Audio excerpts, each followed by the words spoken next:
Сәлем достар, менің каналыма қош келдіңіздер. Бүгін мен сіздерге өте дәмді, дастархан сәнін келтіретін, дәмі тіл үйіретін, ерекше салат көрсететін боламын. Бұл салат еш жерде жоқ. Видеоны соңына дейін өткізбей көріңіздер.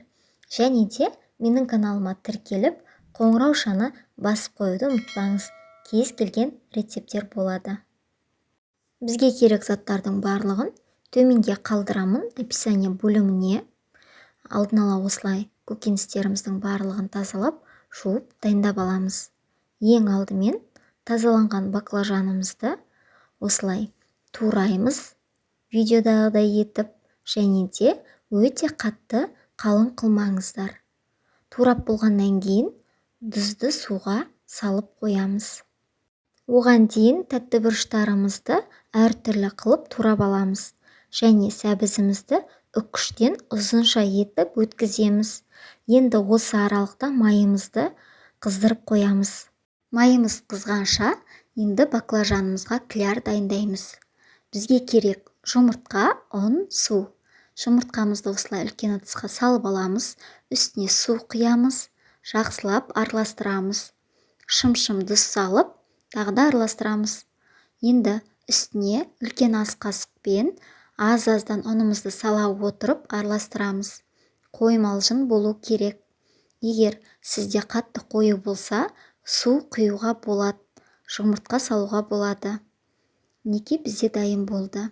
Енді баклажанымызды судан алып қоямыз.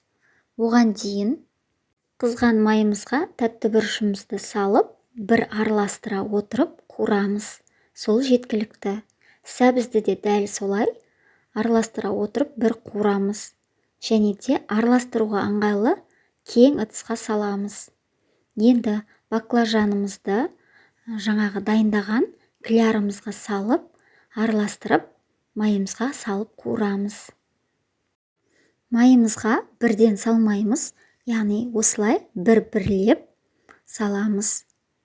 Өзі әдемі болып, гүмпиіп, көбіктеніп, көтеріледі. Осылай аунатып, екі жағын қызартып, пісіріп аламыз. Мінекей өзі әдемі болып осылай гүмпие бастайды майға салған кезде. Араластырамыз, екі жағын қызартып әдемі қылып қуырамыз. Егер де сізде сыртындағы кляры әдемі болмай жатса, яғни көпірмей, гүмпемей жатса, онда сіздің клярыңыз өте қою деген сөз, кішкене су араластырасыздар. Енді қалған көкөністерімізді саламыз. Мінекей пиязымызды осылай домалақ күйінде турап салдық. Қызанақтарымызды да ірі етіп сала береміз, себебі араластырған кезде әдемі болып көрініп тұру керек. Осының үстіне барлығын саламыз.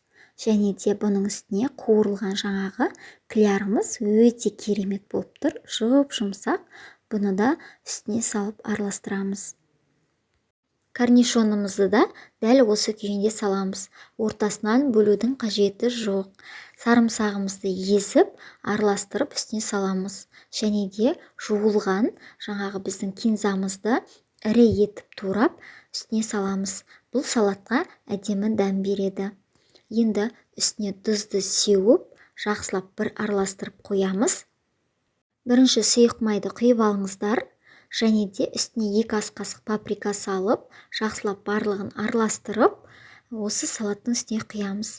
Паприка әдемі түр береді салатқа. Және де дәмі әдемі болады. Қызыл бұрыш пен қара бұрышты аз-аздан қоссаңыздар да болады. Дәмі өте керемет болып шығады. Бізде салат дайын болды. Түрі де, дәмі де өте тәбет ашатындай. Салат өте керемет, дәмді болып шығады. Міндетті түрде жасауға кеңес етемін.